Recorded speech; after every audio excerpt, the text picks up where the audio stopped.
નમસ્કાર વિદ્યાર્થી મિત્રો, સ્વાગત છે તમારું આપણી SMGK સ્ટડી ચેનલના એક નવા વિડીયોમાં. આ વિડીયોમાં માત્ર રાષ્ટ્રપતિ વિશેની ચર્ચા કરવામાં આવી છે, જે આવનારી પરીક્ષાઓમાં ઘણી ઉપયોગી સાબિત થશે. આ વિડીયોમાં રાષ્ટ્રપતિને લગતા મહત્ત્વના પ્રશ્નો અને બંધારણીય પ્રશ્નોનો પણ સમાવેશ કરવામાં આવ્યો છે. તો આ વિડીયો શરૂઆતથી લાસ્ટ સુધી ધ્યાનથી જોજો.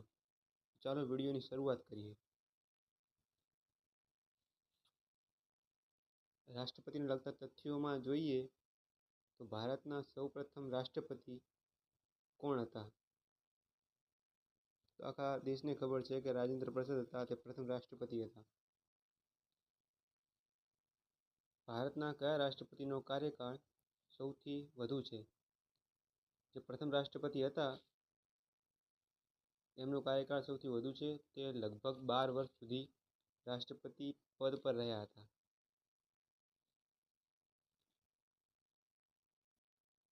ભારતના કયા રાષ્ટ્રપતિનો કાર્યકાળ સૌથી ઓછો છે? જવાબ આવશે ઝાકિર હુસેન.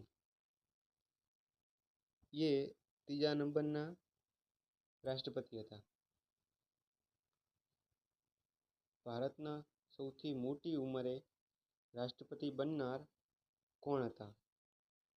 તો જવાબ આવશે આર વેંકટરામન, જે 8મા નંબરના રાષ્ટ્રપતિ હતા.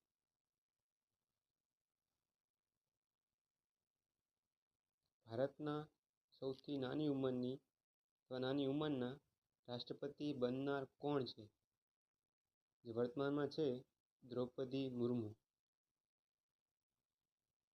તે 15મા રાષ્ટ્રપતિ પદ પર છે. રાષ્ટ્રપતિ તરીકે 2 વાર ચૂંટાયેલા વ્યક્તિ કોણ હતા? જવાબ આવશે ડૉક્ટર રાજેન્દ્ર પ્રસાદ. ભારતના પ્રથમ મહિલા રાષ્ટ્રપતિ કોણ હતા? તો જવાબ આવશે પ્રતિભા પાટીલ. તે 12મા નંબરના રાષ્ટ્રપતિ હતા. ભારતના એકમાત્ર મુસ્લિમ રાષ્ટ્રપતિ કોણ હતા? જવાબ આવશે ઝાકિર હુસેન, જે ત્રીજા નંબરના રાષ્ટ્રપતિ હતા.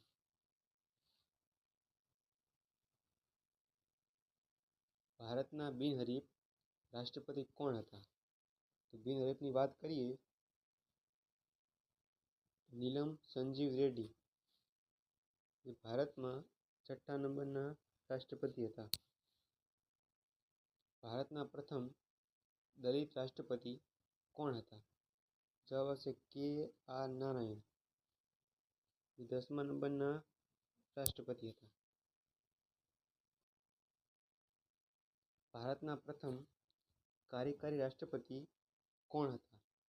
જવાબ આવશે વી ગિરી, જે ભારતના 4થા નંબરના રાષ્ટ્રપતિ હતા. ભારતના વર્તમાન રાષ્ટ્રપતિ કોણ છે? તો મિત્રો, આ તમારો ટેસ્ટ છે. વર્તમાન રાષ્ટ્રપતિ કોણ છે તે કમેન્ટમાં જણાવજો. અત્યાર સુધી વિડીયો ગમ્યો હોય તો વિડીયોને લાઈક કરજો. બંધારણ મુજબ રાષ્ટ્રપતિ કોણ હોય છે, શું લાયકાત હોય છે, એમના પદની જોગવાઈ, ચૂંટણીની પ્રક્રિયા વગેરે માહિતી આપણે જાણીશું. તો મિત્રો, રાષ્ટ્રપતિની લાયકાત જોઈએ તો એ બંધારણના અનુચ્છેદ 58માં આવે છે. પહેલું તો તે ભારતનો નાગરિક હોવો જોઈએ. તેમની ઉંમર ઓછામાં ઓછી 35 વર્ષની ઉંમર હોવી જોઈએ. તે કોઈ પણ લાભનું પદ ધારણ ન કરતો હોવો જોઈએ. બીજા જોઈએ, જેમ કે લોકસભાના સભ્ય તરીકે ચૂંટવાની લાયકાત હોવી જોઈએ. લાભના પદમાં કેન્દ્ર કે રાજ્ય સરકારનું પદ પણ આવી જાય.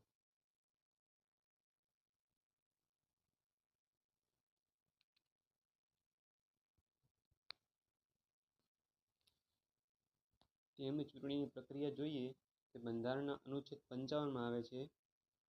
રાષ્ટ્રપતિની ચૂંટણીની પ્રક્રિયા આયર્લેન્ડના બંધારણમાંથી લેવામાં આવી છે.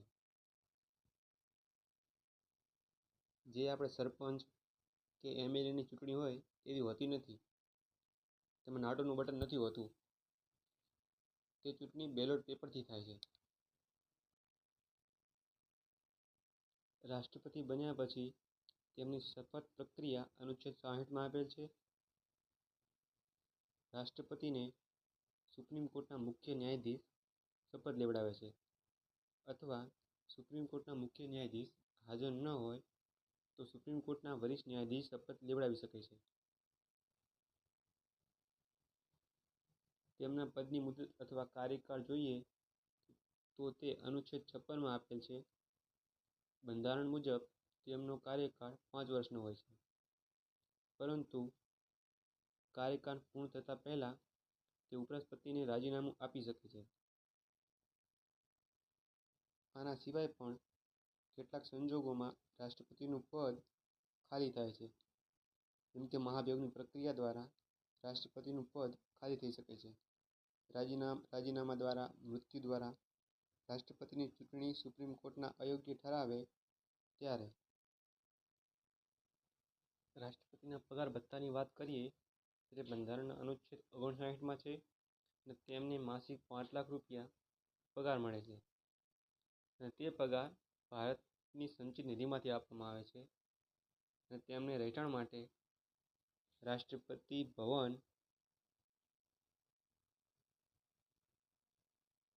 આપવામાં આવે છે. રાષ્ટ્રપતિ ભવન.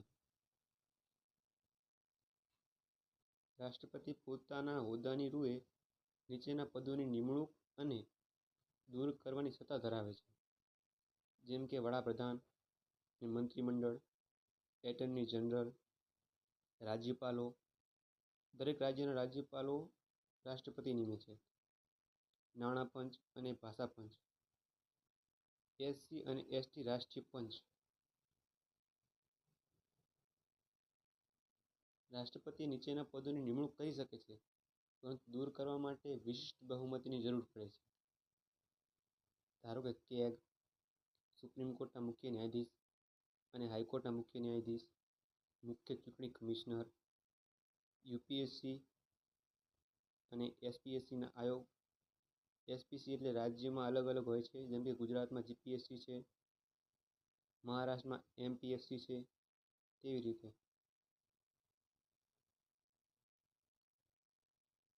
રાષ્ટ્રપતિ ત્રણેય પાંખના વડા કહેવાય છે અને તેમની નિમણૂક પણ કરે છે. ભૂમિસેના કે થલસેના, વાયુસેના અને નૌસેના. અત્યારે ભૂમિસેના અથવા થલસેનાના અધ્યક્ષ ભૂપેન્દ્ર ત્રિવેદી છે, જ્યારે વાયુસેનાના અધ્યક્ષ અમરપ્રીત સિંહજી છે. નૌસેનાના અધ્યક્ષ દિનેશ કુમાર ત્રિપાઠી છે. રાષ્ટ્રપતિને કટોકટી અને આપાતકાલીન શક્તિઓ પણ આપવામાં આવી છે. અનુચ્છેદ 352માં રાષ્ટ્રીય કટોકટી, અનુચ્છેદ 356માં રાષ્ટ્રપતિ શાસન, અનુચ્છેદ 360માં નાણાકીય કટોકટી. અત્યાધિક કે સંપૂર્ણ વીટો બ્રિટનના બંધારણમાંથી લેવામાં આવ્યો છે. એનો મતલબ થાય છે કે જ્યારે ખરડા પર રાષ્ટ્રપતિ સહી ન કરે એટલે કાયદો ન બને. નિલંબનકારી વીટો ફ્રાન્સના બંધારણમાંથી લેવામાં આવે છે અને તેનો મતલબ થાય છે જ્યારે કોઈ પણ ગૃહમાંથી ખરડો રાષ્ટ્રપતિ પાસે આવે અને પુનઃ વિચારવા માટે તે મૂકે અને ફરીથી પાછો રાષ્ટ્રપતિ પાસે સાઇન કરવા માટે આવે તો તેમને ફરજિયાત સાઇન કરવી પડે છે. નિલંબનકારી વીટો એટલે તે પુનઃ વિચારવા માટે મોકલે છે. પોકેટ વીટો એ અમેરિકાના બંધારણમાંથી લેવામાં આવ્યો છે અને તેનો મતલબ થાય છે જ્યારે કોઈ પણ ખરડો અનિશ્ચિત સમય સુધી પોતાની પાસે રાખી શકે છે રાષ્ટ્રપતિ, તેને કહેવાય છે પોકેટ વીટો. તો મિત્રો, અત્યાર સુધી વિડીયો તમે જોયો હોય અને વિડીયો ગમ્યો હોય તો વિડીયોને લાઇક અને ચેનલને સબસ્ક્રાઈબ કરવાનું ભૂલશો નહીં. અને આ વિડીયોની પીડીએફ તમને અમારી ટેલિગ્રામ ચેનલ SM-GK સ્ટડીમાં મળી જશે. Thanks for watching. મળીએ નવા વિડીયોમાં.